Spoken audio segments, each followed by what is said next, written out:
শোনো মানুষ, আল্লাহকে ভয় করো। কিয়ামত দিবসে সব চাইতে কম আযাব যাকে দেওয়া হবে, তার পায়ের নিচে একটা কয়লা রাখা হবে জাহান্নামের, তার মস্তিষ্ক টকবক টকবক করে জ্বলবে, তার মস্তিষ্ক টকবক টকবক করে জ্বলবে। এই ব্যক্তি মনে করবে আমার চাইতে বেশি শাস্তি মনে হয় আল্লাহ তাআলা যত মানুষ সৃষ্টি করেছে আর কাউকে দেয়নি। অথচ আল্লাহ সুবহানাহু ওয়া তাআলা, রাসূল সাল্লাল্লাহু আলাইহি সাল্লাম বলেছেন, এর চাইতে নিম্নমানের শাস্তি আর কাউকে দেওয়া হবে না, যার পায়ের নিচে শুধু একটা কয়লা রাখা হবে, তার মস্তিষ্ক টকবক টকবক করে জ্বলবে।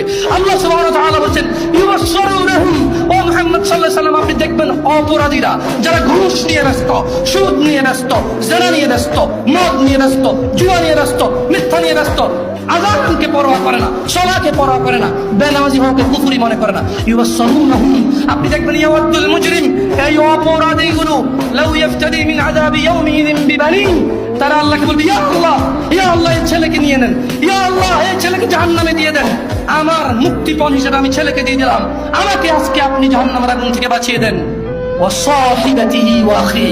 অপরাধী, অপরাধ করে মৃত্যুবরণ করিও না মুসলিম।